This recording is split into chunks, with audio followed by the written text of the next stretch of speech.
Welcome to the Double J Podcast presented by Lake Central Media. Jack and Giovanni here for the last podcast of this March, and it is March Madness, ladies and gentlemen. But first, we're going to start off with the NFL because we have a lot to talk about there as well. Last time we had a show, we did not know about this, but now Le'Veon Bell, the old Pittsburgh Steelers running back, will now be joining the New York Jets.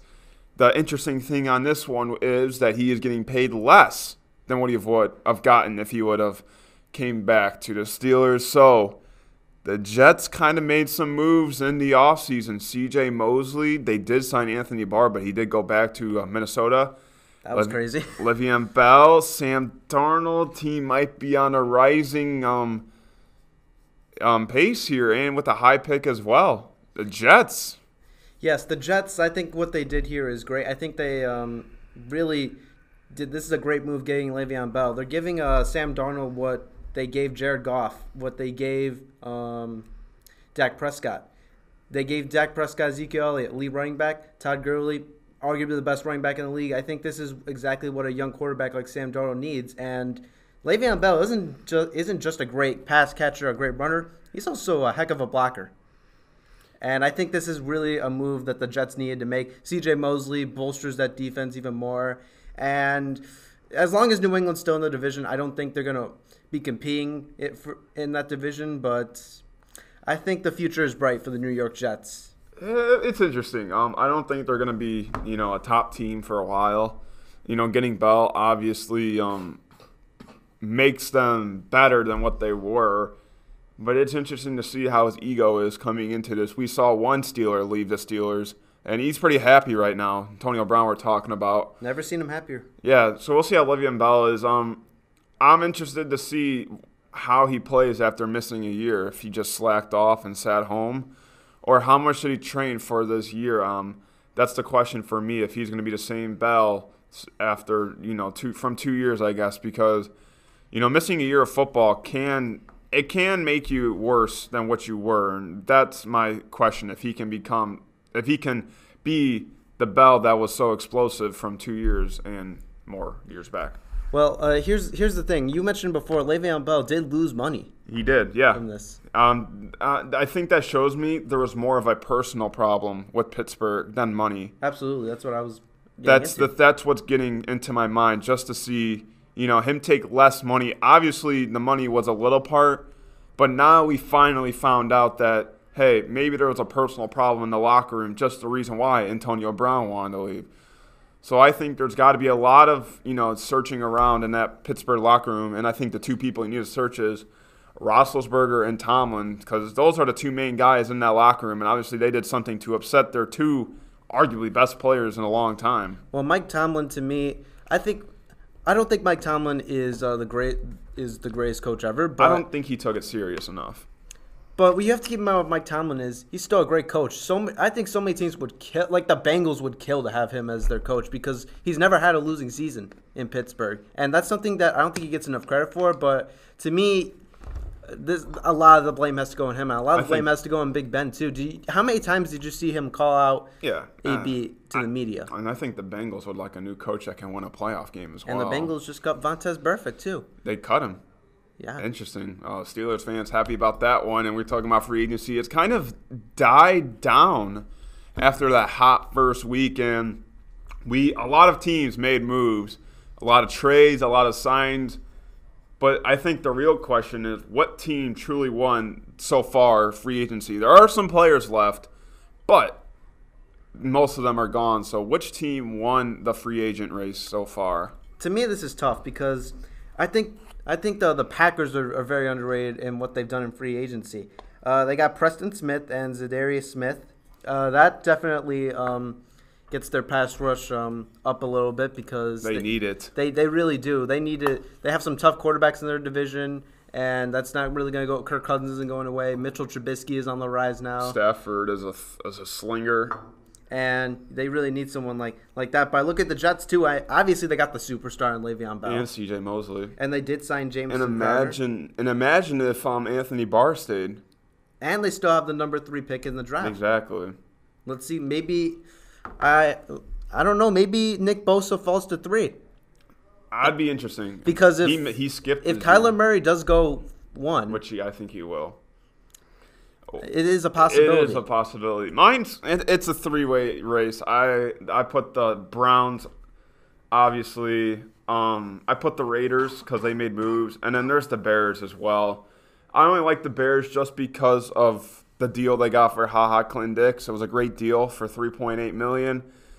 It sucks to see Amos go to the Packers and Callahan. That is one thing I forgot to mention. And Callahan to Denver, but he's going with Vic Fangio, so I think that's fine with me. But I think it's the Browns if we are talking about anybody, just because Odell Beckham is now a Cleveland Brown. You just gave the hottest, in my mind, the hottest and youngest quarterback in the NFL, one of the best receivers in the NFL. I really think the Browns won it. And don't forget, you have Kareem Hunt, which is suspended 8 games. But still, you still have Kareem Hunt. They got OBJ. They might have got rid of some draft picks and Julius Peppers. Yeah, that's his name. But when you look at the talent they received, Beckham and Hunt, there's no other team that got that amount of talent from anybody else. I like the Browns in the free agent race so far. There are some good guys still left, like Nick Donovan Sue, Ezekiel Ansah. There's some guys out there that the Browns could make some moves. I know the Colts got a lot of money. They haven't really signed anybody besides Devin Funches and Desir. So there's teams out there with players that have a lot of money still. So it's interesting to see, what can happen. And Giovanni told me about this just a minute ago about Ben Roethlisberger fumble on purpose. This was a story that broke out recently and just caught both of our eyes because he fumbled on purpose, spite of supposedly. Former Steelers running back Josh Harris is saying this. Now, if you look at the play, Jack, I don't know if you've seen the play. I think everybody just hates Ben Roethlisberger now. to me, this is the thing. If this was someone like Tom Brady or Peyton Manning back in the day, or Aaron Rodgers, everyone would dismiss this story and say, oh, it's ridiculous. But with Ben Roethlisberger, you at least have to kind of consider it because it's Ben Roethlisberger. Apparently this was despite Todd Haley. And the Steelers are very controversial. Yeah. They are the total divas almost. They are very controversial lately. It's kind of disgusting, honestly, when you look at it. It really is. I don't know what's going on with the Steelers. It's really it's just really curious. And another signing, since we're talking about free agency, the Rams have signed a backup quarterback, Blake Bortles. Blake Bortles is now a L.A. Ram after his career in Jacksonville ended after the Jaguars signed Nick Foles. Blake Bortles, a backup quarterback for the L.A. Rams. And that's weird to say. It's kind of sad if you think about it. Blake Bortles, a year ago, everyone was thinking that he could Super Bowl. Potentially get the Jaguars not only back to the playoffs, but make a run to the Super Bowl. And now, do you think he's the best backup now? Yes. Do you think he's the best backup in the NFL? It's tough. I think Jacoby Brissett should definitely be in that conversation. I think if I was doing like a top 3, I'd go Blake Bortles, Chase Daniel. And the third one, it's honestly confusing because you said Jacoby Brissett, who had a good run in New England when he was there. And he also... when Tom Brady was out.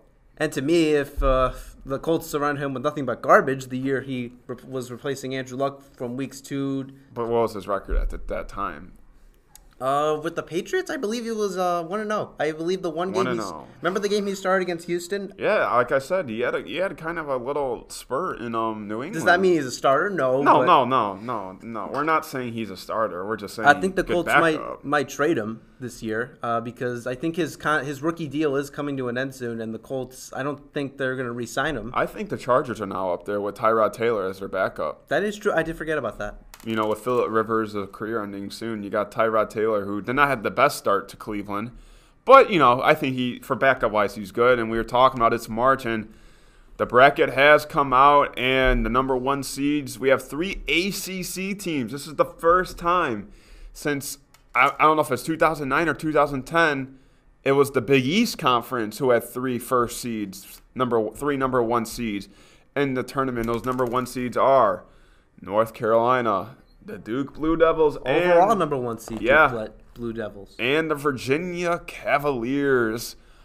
And then another one is the Gonzaga. I forgot about the Zags. The question is that everybody says is, did the committee get it right? Any teams that should have got it in that don't deserve it? I looked at the bracket many times. I think this is the first time And I think the teams we're talking about are the last four in, the 12 seeds in the playing games, if anything. Yeah, but to me, the committee got this right 100%. I don't disagree with anything they did. I think maybe the seeding could have been better, but the teams are right. Now, do you think they got all the number one seeds right? To me, Yes. Duke being the number one overall Well, seed. that's obvious. They won an ACC tournament. Virginia has great wins. That's nothing you can take away from them. North Carolina's beat Duke twice. Gonzaga, I don't know. Gonzaga really just pushes my buttons just because of the conference they play in. I do think Michigan State has a good argument after beating Michigan again in the championship. But, Gonzaga, they lost to St. Mary's in the championship. They just, I don't know. Gonzaga they make me weary. And that's the thing. They just make me weary. That's not talking about the right teams, but the seeding could have been better. I think so. I don't think Kansas is a 4 seed. I think that's their seed. They're a 4 or 5. I think they're a 6, honestly. I really do. Kansas? Yes. I have not liked how they've played this year. They have not been the Kansas they should be. Villanova, a 6 seed. Maybe they could be a 5. They did win the Big East tournament. I think the curious one is dangerous is the Wofford Terriers, I think their name is, number 7 seed. That's a team that can shoot lights out. So I do like the teams. The seeding maybe could be a little better in my mind. You think Houston could have been higher? They're the 3 seed? Yes. No. 3 seed's good for them. They did win the AAC. They did lose a couple of weeks ago to UCF at home. I think if they would have won that game, maybe a 2 seed and potential. But Houston, I think they have 3 losses if I'm correct. I like the team. They're small in size, but they are big in scoring. So I think a 3 seed is right for them. And it's March Madness. And the upsets will be roaring. Giovanni, what are your top 3 potential upsets do you see? Now we're going to give you this. It can be any part of the tournament. So let's say a 9 seed wins against a 1 seed. You can say that as well. That's my kind of potential upsets as well. Well, I'm just going to stick with round of 64 for now. Okay. We'll talk about this later, but to me, I see a strong case for all the 5 seeds potentially being upset, and the one I'll start with is Marquette. I know you're not a big Marquette fan. I'm not. And you can go and I will kind of, add on to it. Murray State. Potentially the second pick in the NBA draft. Yeah, they have potentially the second pick in the NBA draft. Usually I'm picking against teams that only have really one strong player and don't have a lot of depth. But Marquette this year has really not impressed me that much. They've been inconsistent. They have. Yeah, and I do not think that's going to bode well for them come tournament time. They had a big win against St. John's in the Big East tournament and then blew it against Seton Hall, and their best player, Marcus Howard, is having hand problems as we speak. Yeah, and you say yourself Big East teams tend to be a little bit inconsistent? They do. They have runs of amazing wins and they have runs of terrible losses. Every team in that conference. I mean, that's why they're all 500. They have all great runs, and then there'll be times where they just lose games they should never lose. And another upset, I don't think this one's that bold, to be quite honest, but 27-6, Vermont. Vermont. I think they're going to be Florida State. Ugh, that's a hard one. That's hard. And it's because big American East Player of the Year, Anthony Lamb, averaging 21 points a game, 7 rebounds. That is hard. Florida State? A team a lot of people have in their Final Four. And they were hot going into this tournament. They're 14-1. Virginia, Florida State. Oh, that's a bold one. That's bold.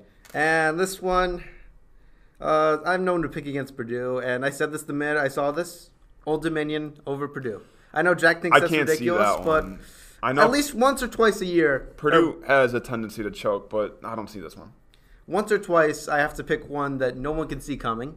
And to be honest, I just think that Old Dominion can pull it off. They've been known to get some upsets, and Purdue has a history of choking come tournament time.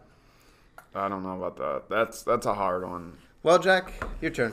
I'm first off. Well, since you stole one of mine, I'm going to go with St. Mary's over Villanova. St. Mary's won the what's their tournament? What's their conference called? Like, I don't even know what their conference is called. That's how bad it is. But they beat Gonzaga in the conference championship to get into the tournament. Now, like we were saying, the West Coast Conference. Now, like we were saying, Villanova, these Big East teams do have a tendency of being inconsistent. I think St. Mary's beats Villanova. I'm high on the St. Mary team. Next, New Mexico State over Auburn. I am not a fan of Auburn. I thought about that one. They did win the SEC tournament, but New Mexico State is 30-4. 30-4. I mean, they know how to win. And I think with New Mexico State being a 12 seed, that's potential danger right there for Auburn. You know, these 12 seeds, I always like to say in my mind, they're more dangerous than a 5 seed at times, I think. Remember Stephen F. Austin, when they were a 12 seed at those times? They were dangerous. I mean, they were pretty dangerous. And then next, I'm going to go with Florida over Nevada. That's a 10-7 game, but I'm not a fan of Nevada either. They've lost. Really? They haven't shown anything to me besides last year's miracle run. And I was talking about, going to 1-8 seed games. If Syracuse wins and it's Syracuse-Gonzaga, I am taking Syracuse over Gonzaga. I don't think that's that ridiculous. I'm not too fond of Gonzaga, and we can always say this. When it comes to tournament time, Syracuse is always making a run. They were the 11th seed and they made the Elite Eight or Final Four. It was one of those. So, I'm interested in that. And what's interesting is, what is the most interesting round of 64? What game is the most interesting in that round of 64? This one's a tough one for me. Obviously, you look at the 8-9 A lot seeds. of people have said the Murray State and Marquette game. A lot of people say VCU, UCF, too. I have VCU in that one. I'm going to do the Seton Hall and Wofford game. Two teams that are shooting lights out. Miles Powell for Seton Hall. This dude is he's an animal. He's hurt me. He's hurt my dreams. He ruined Georgetown's tournament dreams. This dude can shoot lights out any time in the game. And Wofford, they are a good basketball team. They are shooting, I think, 42% from the three-point line as a team. If they're hitting their shots, I'm watching out if I were you. They are a good three-point shooting team, and I think that's going to be a high-scoring game. I can see that being like a 90-85 game at the end. I think that's bold. Most interesting game, again, this one's tough for me. I'm going to go Cincinnati, Iowa. That's interesting. Wow. 7 versus 10. Those games are always hard to pick. I think they're the hardest ones outside the 8 and 9 seed games. But Cincinnati, I'm a little bitter towards Cincinnati because last year I think I had them going far, and think they lost to Nevada, if memory serves. I might be wrong about that. But I think Cincinnati is going to win this game, but it will be a good one. And moving on from that, round of 64 does start this Thursday and Friday, but after that we will go right into the round of 32. Jack, what do you see as the best potential round of 32 matchup? I was talking about it earlier. The Wofford Terriers in Kentucky. I want to see that game bad. Wofford can shoot. I am telling you, if there is a basketball team that can shoot, they are probably the best shooting basketball team in this tournament. And when you make your threes, it's kind of impossible to beat you. And Kentucky, we know about Kentucky, a team that's always in the tournament. I think that's going to be the most interesting 32 best potential matchup. Going to be a great game. Wofford a 7 seed, Kentucky a 2 seed. That's if Wofford wins. But 3-point shooting for Wofford, the inside game for the Wildcats, I think that's going to be back and forth action. I think that's the most exciting round of 32. Another game I want to talk about is the Murray State and Florida Seminoles. And the interesting thing was, if Murray State and Florida State both win their first round games, this would give J.A. Mont his first real test, because Florida State has the size of an NBA team. And many experts have said that. And a lot of scouts will be at that game. So that's but I think the Wofford and Kentucky matchup, if happens, that will be the best potential of round 32.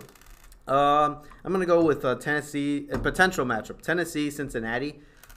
Two physical teams. I've never really believed in Tennessee all year. They come to play at times. Like, they've always been in the top 10, I think, this whole year. Yeah, they have. And I'm not trying to hate on them, but I don't see it in this team. I think if they win against that Cincinnati team, they make it at least to the I think they can make it to the Final Four. And I'm going to go and Mississippi State, Virginia Tech. I think that one's interesting because the winner of that most likely plays Duke. Let's be real for a second. And I think that's interesting because Virginia Tech, I think they beat Duke already. I think is the only team in that path that can beat Duke. Really? Not Michigan State. Going to the Elite Eight. Okay. I think Duke is very blessed to have an easy to me they have an easy path. Well, we've been talking about upsets. Bold pick time, and mine is Yale over LSU. These Ivy League schools come to play in March. We remember Harvard, the runs they've made. I'm telling you, I think Yale can definitely make some noise in that tournament and be it's a bold upset pick. Bold. That's bold, obviously. That is bold. I said mine earlier. I have Old Dominion over Purdue. That is bold. And I'm a man of bold takes. So I think we both are. What is a sleeper team? So like a Loyola, like a Nevada team that can go far in the tournament. It's always so hard to pick these teams. We'll go 6 or higher. 6 or higher, you have to pick. What do you mean 6 or higher? Seed. A seed of 6 or higher, a sleeper team. Oh. This one's tough. I think Nevada could make. Actually, no. I take that back. Texas Tech. Aren't they the 3 seed? You said 6 or higher? 6, 7, 8, 9, 10, like that. 6 or higher. Okay. If I said 6 or lower, I'd say it'd be 6, 5, 4. Okay. It's math. Then, all right. My bad on that one. I think Villanova. Wow. Villanova, for some reason, this team tournament time they come to play. I know they've not been anywhere near as good. They do choke at times, though. They do, and even though I do think St. Mary's might upset them, if they don't, then they have to face either Purdue or I think they're going to face Old Dominion. I think they can make a run to the Sweet 16, and if they get there, that's dangerous. I'm going to mention them once again. The Wofford Terriers. I am big on this team, and they are the 7 seed, and a dangerous 7 seed.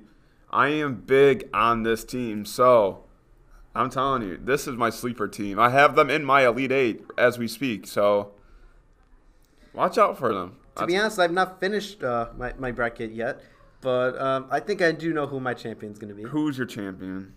I think right now it's hard for me to pick against Virginia because I think this team is mad after last year. Yeah, now, I can see that. Now, if you ask me on Friday or on Thursday, this pick will probably be changed. But I don't see Virginia getting knocked off early again. Now, Jack, if they lose again in the first round, I don't think there's no way they do. But if they lose in the first round, I haven't really heard anything about these 16 seeds at all this year. But do we ever though? I mean, Virginia will face Gardner-Webb. I don't know who they are. I don't even remember who Virginia lost to last year. Well, my pick is North Carolina. Jack's been high on them all year. I love Kobe White. If you don't know who I'm talking about, just look for the dude with the huge afro and pink shoes. Number 2, this dude's a baller. Cameron Johnson, Luke May. They should have beat Duke. They were a bad coaching decision at the end away. And what I mean from that is, you have 2 timeouts, 7 seconds left. You got to call a timeout for Roy Williams. I think North Carolina should have won that game. If you've seen the last play, Zion Williamson literally out-rebounded 4 guys, and he put the basket in the win. Ridiculous. Yeah. So I think North Carolina does take this one. And, those are the 2 most common teams I think people are saying. Duke and North Carolina, Virginia. I've heard Gonzaga. I've heard Michigan State. I've heard Kentucky. My friend, he's a big Houston fan. He actually said Houston. Interesting. I don't understand Houston. I just don't see it. There's just so many teams. I just don't see them making a run. Houston's one of them. I don't understand why everyone's so high on them. But I do think if a good pick, if they had more talent, would be Syracuse. Well coached team. They always are well coached. And like I said, they always upset teams when they are those high seeds. They always tend to. It's the gym. Remember when they beat Michigan State last year? Exactly. My point. I mean, you might not like it, but the Syracuse Orange come to play in March, and we're gonna go to the Alliance. And wow, we're actually talking about the Alliance. Johnny Manziel is back to playing professional football on American soil. Johnny Manziel has agreed to play in the AAF. And what the interesting thing is, the team he's playing for, the quarterback just got injured this past week. I believe Christian Hackenberg, if I'm not mistaken. It's something, yeah. But how about that? Johnny Manziel back to playing football. In American soil. Yep. This is awesome. I'm excited. Let's see if it goes better than his 3 plays in the CFL. It was about 3 months, and I don't know. I think he got injured, I think it was. But I'm excited to see him. I do think he deserves another shot. He did have a rough team to start with. I think if you maybe give him a little more talent than what he had, maybe a better start. But, yeah. But that's all. That's it for the Alliance. I don't think me and Jack watch any of the games. There's nothing going on. That's just a fail, and I'm interested to see what the XFL does next year. So we're going to go to I wouldn't call it failing. Fact or fiction, and we were just talking about it. Duke and North Carolina will face off in the finals. To be clear, this is possible, right? It is possible. Okay. It is possible. No, I just don't see both of these teams making a run. I see Duke, obviously, if they don't at least get to the Final Four, this season's a failure. I think no, fiction, because Duke chokes in the tournament. You might look at their success. Yes, don't get me wrong, but they do tend to lose. But my thing is, they have the best player in the tournament. They have the second best player in the tournament. I think RJ is the third best in the tournament. I give it to J. Mott. Okay, but again, you can make the debate that RJ is the second. But here's my thing. We've said this before when they've had J.J. Redick, who was considered the best player in the country. They lost to Lay. They lost to Mercer. They lost to South Carolina.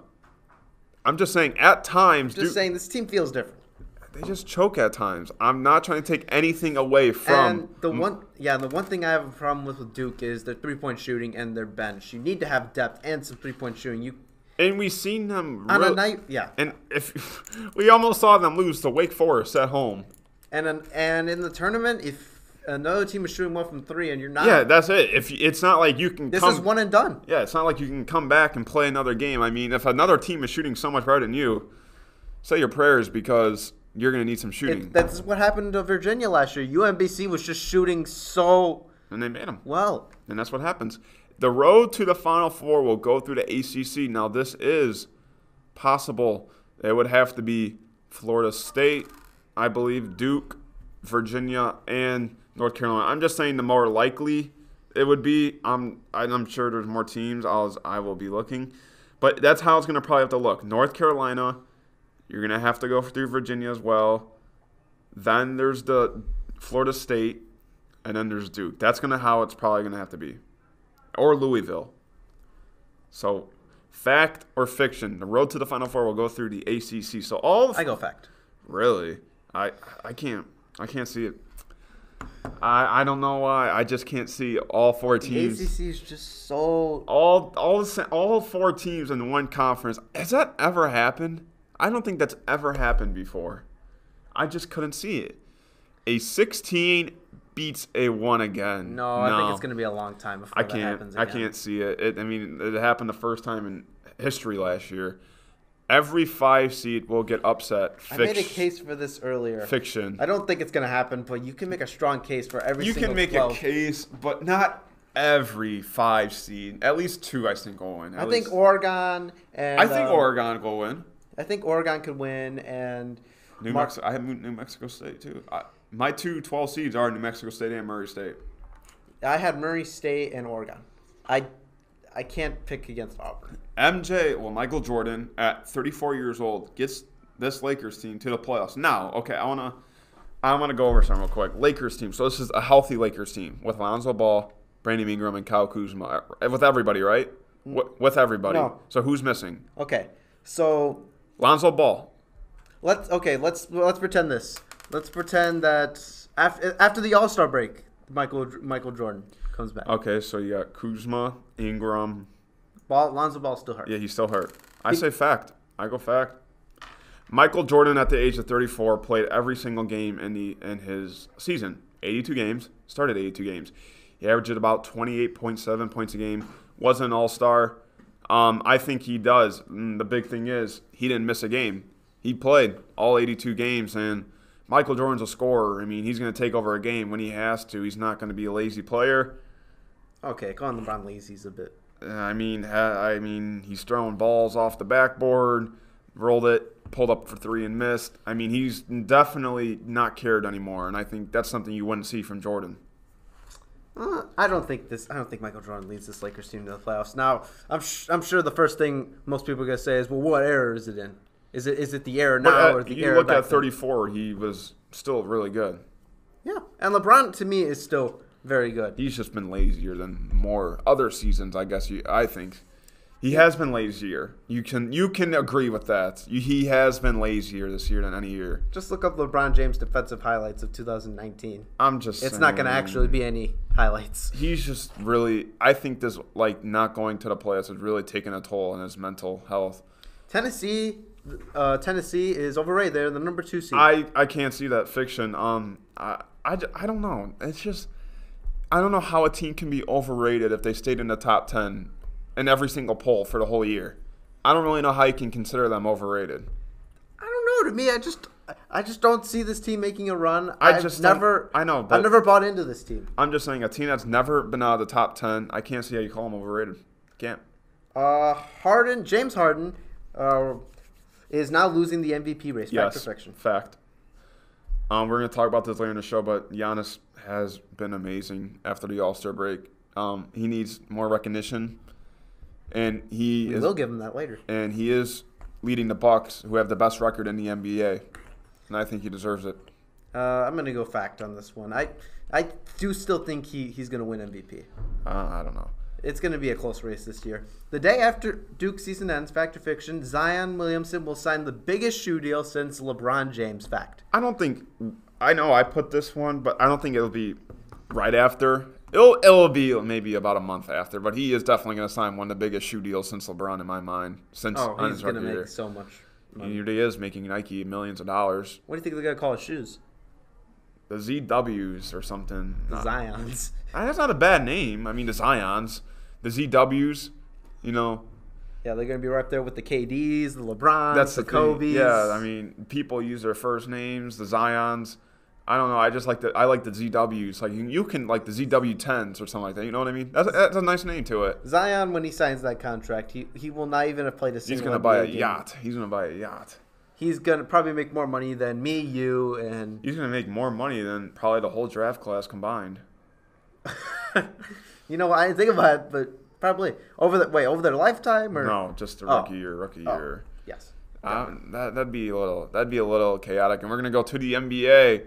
The Celtics, they were on a streak, but they lost to the Nuggets last night at home. Kyrie Irving had over 30 points, but it seems like ever since the resurrection of Gordon Hayward, the Celtics have improved a little bit, but they did lose last night to the Nuggets.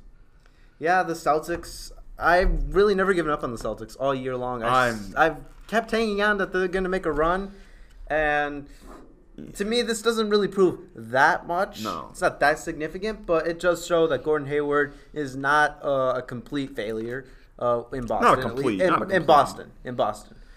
Gordon Hayward's finally being the player that he should have been, even after his injury. I know he did have that horrific injury, which I think that a lot of people didn't give him enough leeway with that. But I think the Celtics are still going to be a strong contender in the East. And there's a strong... What are they at right now? They're at the 5 seed. They are a game back from the Pacers. Feels like it's been that way all year. Yep. I think they could definitely get into that 4 spot or even if they stay at that 5 spot, I think they could take the Pacers in a 7-game series. I've said since we started doing these podcasts, the Celtics will not finish top 4, and I still believe that. This team has too many egos. Name of Kyrie Irving. Sorry. But no, I think this is not a top 4 East team right now. They are not playing their best. I mean, they are playing their best ball lately, but they seem to have a tendency to just lose control at times. The Spurs, oh man, they are now, I think this is the 22nd consecutive season they'll have a winning record. Credit to Greg Popovich. After beating the Warriors last night, San Antonio Spurs really, they're at the bottom of the West. They are they're the 5 seed. I shouldn't say bottom. So they would play, if the season ended today, they would play the Trailblazers, but there was also a 3-way tie for 5th, and there's only one game back of the 8th place team. So, I mean, they can go from 5th to 8th. But the Spurs, great coaching, DeMar DeRozan, Marcus Aldridge. Is there a push in the making? To me, I think this team, if they can beat the Trailblazers in this series. Now, again, they probably will not finish exactly in that 5th spot since the West is just so close. Yeah. But if they get a team like the Trailblazers or even a team like the Nuggets, I think that they could make a run through the West. Maybe it's bold, but if they get past that first game, I think maybe they can make a run at the conference finals. But that's very bold because they have teams like OKC, Denver again. They're a deep team, though. They are a very deep team, and even after losing Kawhi Leonard, DeMar DeRozan has stepped up a lot. Yeah, so I do think they can make a run. It depends. Who did they meet? And we were talking about earlier, Giannis had a 50-point game, 52-point game, and a double-double against the 76ers. We know he's a good player. We know he's a great player, Giovanni. But is it time we actually give him recognition for the player he is? Is it time to worry about him? I mean, they compare his stats to a young LeBron and a young Shaq, and they almost look identical. Yeah, it's scary. If Giannis can get a solid jump shot, I think he's going to be a very scary player. But the thing is, he's getting 52 points without a solid jump shot. That's what I'm saying. Giannis is just so dominant. I think he's on a tear. We don't really talk about him, and me and you, I'm saying. And I think it's time we need to recognize him just because of how much he's done for Milwaukee. I mean, this guy was like a 64 overall in his rookie year in 2K. I mean, he was really bad. And look what he's done. I did not know that. And look what he's done to the Bucks. He's made them the best team in the NBA. I'm scared if I have to play the Bucks, especially Giannis, because it seems like nobody can stop him. I mean, not even Ben Simmons or Joel Embiid could stop him. And those are some of the best defensive players in the NBA. Yeah, that's true. And going back to the Western Conference, the Rockets, I forgot to mention them when it comes to teams that can contend in the West. Do you think that the Rockets, this is the year they finally get it done against the Golden State Warriors? I say no. I say yes because they're one game. They were a Chris Paul injury away of doing it. A Chris Paul injury away. But is this really the same team? Yes. And they are now third in the Western Conference. They're 9-1 in their last 10 games. They have beaten the Warriors twice already this year. They had the Warriors to beat them as well. But I think James Harden's got a chip on his shoulder. And I think it's that chip of that Game 7 from last year. Would they miss 33s or something like that? I think he's got that on his mind every time he plays. But my thing is his style of play does not translate well come playoff time because the refs, they let the boys play. So, I think this is the year. I really do. But I don't think James Harden's going to get the benefit of the doubt from the refs in the playoffs. But I still think the Nuggets are the best team in the West. I do. No. The Warriors and them are tied for first. That's true. And even if the Nuggets finish first, I don't see them. If it's going through Denver, that's trouble. Denver is a very tough place to play, even for 30-6 there. 30-6. We'll see if maybe we get a new team in the conference finals. Hopefully. I'm tired of watching the Warriors. Oh, no. Warriors are going to be in the conference At least the Cavs won't be in it. Yeah, no Cavs Warriors again. Thank gosh. What, Jack? You want to see Cavs Warriors Part 4? No, not at all. I was tired of it. It's like watching Alabama and Clemson. I don't want to see it anymore. Well, this is news that just broke. Jack just showed it to me. Mike Trout of the Angels re-signs $430 million deal. Breaking news: Bryce Harper wants a new contract now. Well, I guess he won't be playing in Philly. I guess he won't be playing in Philly. This has to be the biggest contract in MLB history. Maybe. It's got to be up there. It's got to be up there. Maybe with Stanton's contract. Wow, he is dedicated to the LA Angels, and the thing is, they're dedicated to the future. Ohtani, Trout, they can maybe a wild card team this year. They definitely need to start taking advantage of Trout's talent. He's one of the greatest players in a long time. Maybe since Ken Griffey. Maybe I can't really think of anything right now. Ichiro, I have respect for Ichiro. He was a great hitter. Yep. And this news just broke to us, so this is our initial reaction. How many years was it? 13. It was 12 years. So wow, that's till 20. That's a lot of money. 2030. 2031. Imagine how different things will be in 12 years. He might not even be playing. Baseball might not even be a thing by then. Oh, okay, I wouldn't go that far. I'm not saying I'm not like that, but I mean just like the game might just be so different, you know. Yeah, maybe they'll have a pitching clock by then. Maybe they won't have umps. They'll just have like robots or something. I don't really know. So Double J list, we've been talking about our top 5 Cinderella teams in March Madness. We're gonna go in order from 5 to 1. Number 5. I'm going with the Murray State. J.A. Morant, this guy is a heck of a talent, averaging a double-double. He has the most assists in NCAA Division I basketball. So I think at number 5, they deserve some respect. Number 4, St. Mary's. St. Mary's defeated Gonzaga in the conference tournament. I think that takes a lot of guts right there to beat Gonzaga at a tournament they've owned for the past, 10 years? Something insane like that. It's been rough for teams in that conference just because they ruled it. Here we go. Number 3, Wisconsin. Ethan Happ. So you would have them being Virginia. I think like we're talking about Cinderella teams here, and if it comes to a inside game, that's where Wisconsin strives at with Ethan Happ, one of the best forwards in the country. Number 2, the Syracuse Orange. We were talking about earlier. When it comes to tournament time, what's his name? Boeheim doesn't mess around. We've seen him with the walls against him. We've seen Syracuse at its worst and still beat the best teams in the tournament. Number 1, I might just get a jersey after this podcast. The Wolford Terriers. I am big on this team. I do not know why. They are one of the best three-point shooting teams in the country, shooting 41% as a team. I'm big on the Terriers. I think they're definitely going to make some moves. I'm pretty sure they're called the Terriers. Georgetown did make the tournament, so Jack needs someone to cheer for. I just like this Wolford team. I'm not really seeing them play at all, really. But the stats don't lie, and the stats show that they are one of the best three-point shooting teams in the country. So I think the Wolford Terriers are my top Cinderella team. All right. You listed all 5 of your teams? Yeah. All right. In order. All right, my turn. Louisville. They're playing in the first game on Thursday. And I don't mean to interrupt you, but you know what the storyline is for that one? They're playing against Pitino's son. Yes, that's the same team that fired his dad. Yes, and I think Louisville has a very tough schedule, and I think that's going to prepare them well for this tournament. I think they might roll over Minnesota. And Michigan State, once again, they have a history of not really doing well in the tournament. Remember when they lost to I believe 15 seed? Middle Tennessee. Middle Tennessee. Yeah, I had a friend who was a big Michigan State fan that year. Yeah, safe to say he wasn't okay after that loss. All right, so that was the year with Denzel Valentine. I know he's on the Chicago Bulls now. Mm-hmm. All right, I'm gonna go Syracuse. Syracuse, very well coached.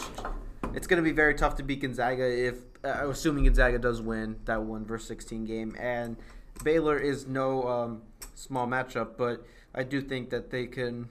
I feel like when you play a 9 seed, it gets you more prepared for the 1 seed instead of blowing an opponent out and playing another.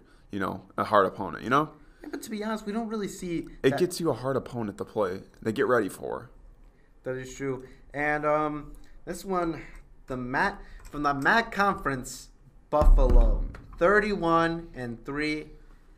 Been meaning to talk about them all day, but I think Buffalo, they're going to be a force. They beat Syracuse this year. And they're going to play the winner of St. John. And two teams that aren't really finding their strides. 2 teams that barely got in. Yep, and they're gonna be led by 6'3" guard senior C.J. Massenberg, and he's been clutch this year. And if they do win that first game, I think they're gonna play Texas Tech. That'll be one heck of a game. It will be, and I do think Texas Tech would probably beat them, but Jarrett Culver is one of the best shooters in the country. The team is dangerous. I'm gonna put Oregon. You're not on the Wolford bandwagon? No. 20 straight wins. Come on. You're not on the Terrier train? No, to be honest. Oh, come on. As soon as I saw how much you raved about them, I'm telling you, man. I feel like they're going to lose against Seton Hall that first game. If they do lose, oh well. But if they win that, Wait, does this have anything to do with Seton Hall being Georgetown? no. I've actually looked at this Terrier team. I mean, if you've won 20 straight games, they obviously know how to win. All right, and Oregon, and they lost Bol Bol. We were both big on him, And they still managed to win the Pac-12 tournament.